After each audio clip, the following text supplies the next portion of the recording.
Stylish, dramatic, and full of anime flair, Capcom's Street Fighter Alpha series took what worked in Street Fighter 2 and made it flashier than ever before. But this sub-series was much more than a cosmetic reimagining. It introduced new gameplay concepts, new storyline lore, and, of course, loads of new and returning characters.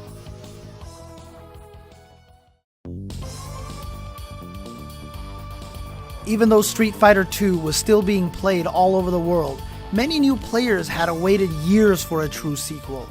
When Street Fighter Alpha arrived in 1995, it was rebuilt from the ground up with new visuals, sounds, and characters, but also felt just similar enough for longtime Street Fighter 2 fans to hop in and start playing.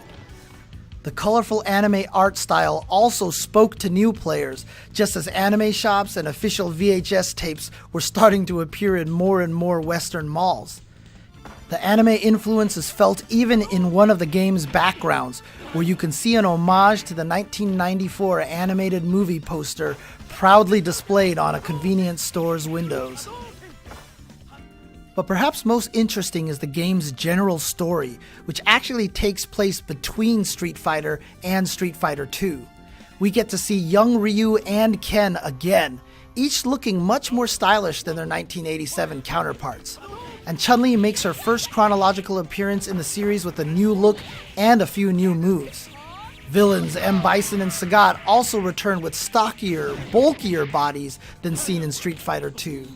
This fresh take made even returning characters feel new.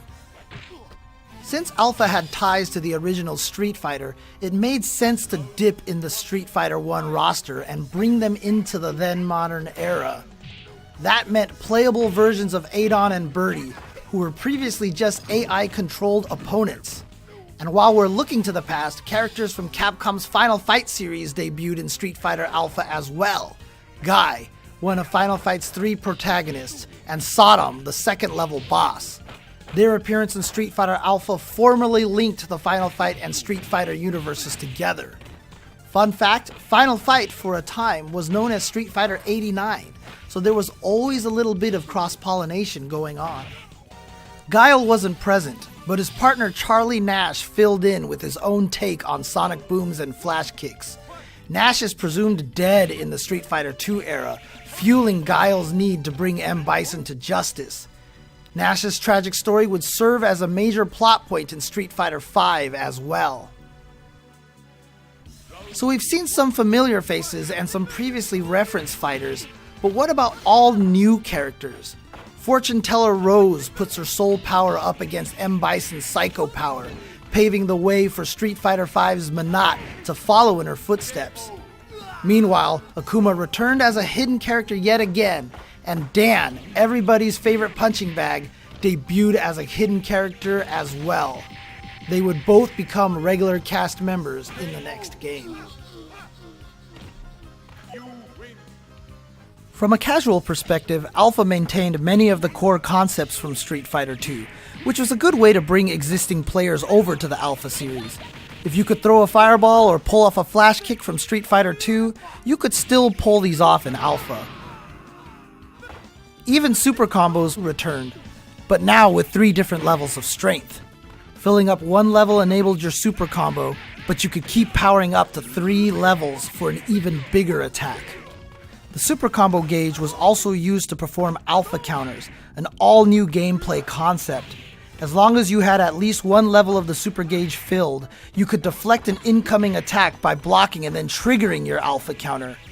And speaking of blocking, you could finally block attacks while in the air. Also, characters could now recover from a knockdown by rolling forward.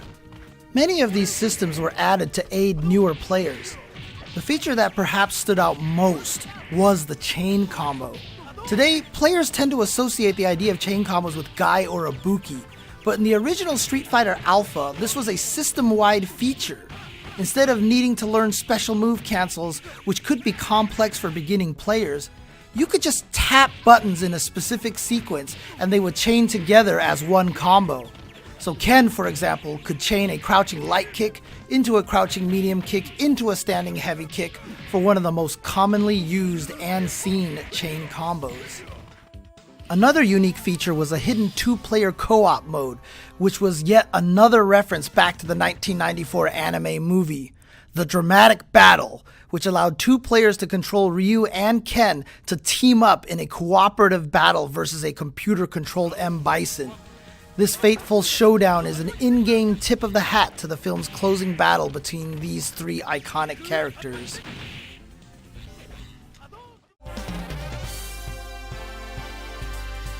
Released just a year after Alpha 1 in 1996, Alpha 2 essentially overwrote the events of the first Street Fighter Alpha and also moved them forward.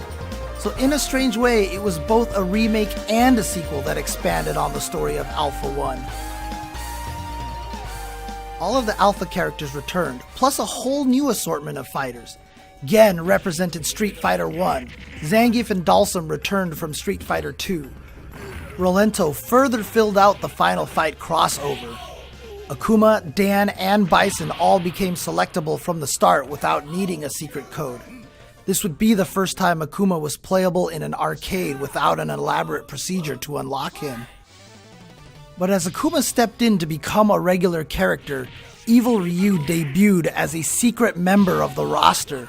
This alternative version of Ryu, one that suggests what would happen if Ryu were to succumb to the same evil forces that power Akuma, would appear in many subsequent Street Fighter titles. But making her grand debut is Sakura, an energetic schoolgirl who idolizes Ryu and mimics his signature moves, though with her own spin on them, of course. Her exuberant animations and personality brought a bit of levity to an otherwise serious plot about revenge, power, and worthiness. Alpha 2 expanded on the Alpha counter system, giving every character 2 Alpha counters. Rolling was also expanded as players were now allowed to roll 3 different distances. The chain combo system, however, was removed and replaced with custom combos. If your super gauge had at least 1 meter charged, you could trigger a custom combo that let you string together normal and special moves as the meter depleted.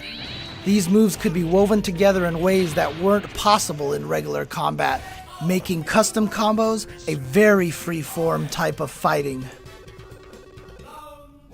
In many ways, Alpha 1 was designed to help the beginner. Alpha 2, however, catered more towards experienced players. Not only did it solidify the series in many aesthetic ways, but the gameplay was tighter, and it brought back many hardcore players from the past.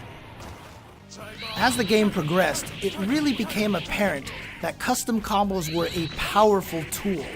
Coined the VAI-CC, Alex Vai created a custom combo technique that enabled the player to attack before the opponent was able to block. Vai's application of the custom combo led to his eventual tournament win at Battle by the Bay and cemented himself as the best in the nation.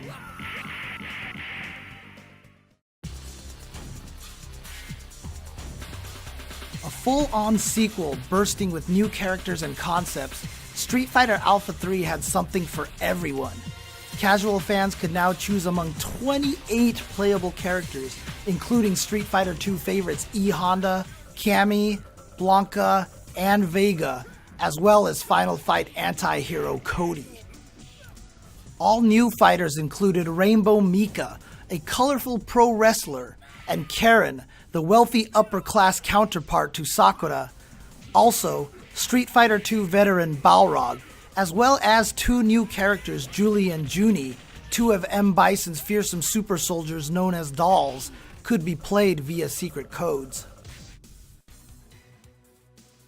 Alpha 3 also improved the series' in-game storytelling. Every character had specialized intros, secret mid-boss fights that could be triggered by completing certain criteria, and unique interactions with M. Bison at the end of the game.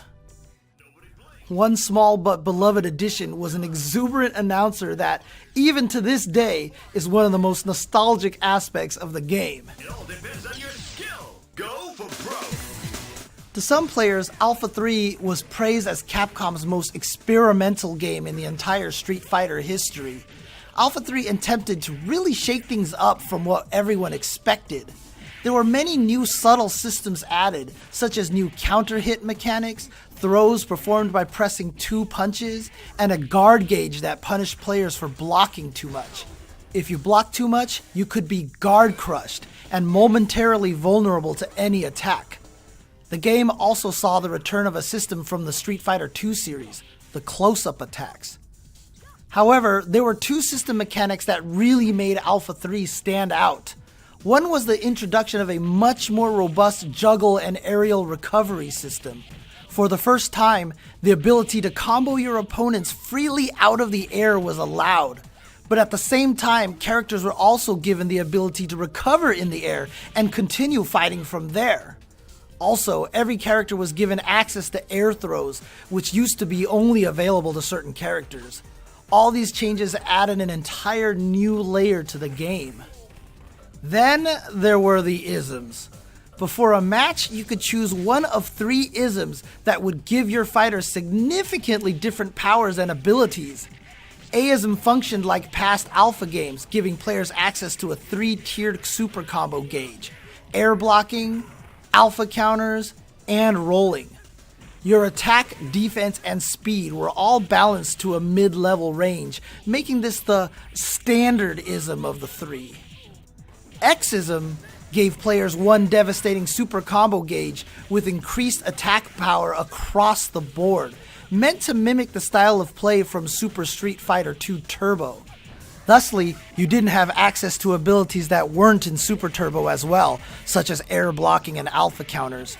You were definitely more powerful, but you sacrificed many defensive options. Finally, V-ism brought the custom combo back from Alpha 2, albeit in a very modified form. You have much more mobility in this version, but the rules were more restrictive, and now custom combos included a shadow that repeated your attacks that could also strike the opponent and aided in combos as well as lockdown sequences. You also had manual control over when you performed ranged or close-up attacks. Thus, V-ism was the most complex mode with the most options, but at the expense of lowered attack power. In the end, V-ism turned out to be the most potent at highest levels of play. But with 3 wildly different options at players' disposals, the possibilities were immense, and the variety was something the genre had never seen. There were even a few hidden isms that were there for fun, such as one that made you extremely powerful, but the opponent only needed to win 1 round to win the entire match while you still had to win 2.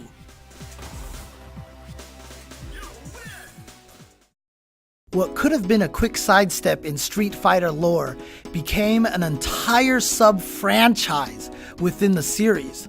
The sights and sounds of the Alpha series make them stand apart from all other Street Fighter titles. And even though they're all related, each game feels distinct from each other too. Each has gameplay ideas that are either refined or absent in the other games, and each has its own intro and outro theming that gives it a unique feeling.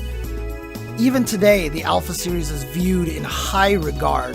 In fact, amongst veteran players, there is also an ongoing debate on whether Alpha 2 or Alpha 3 is the superior game of the series.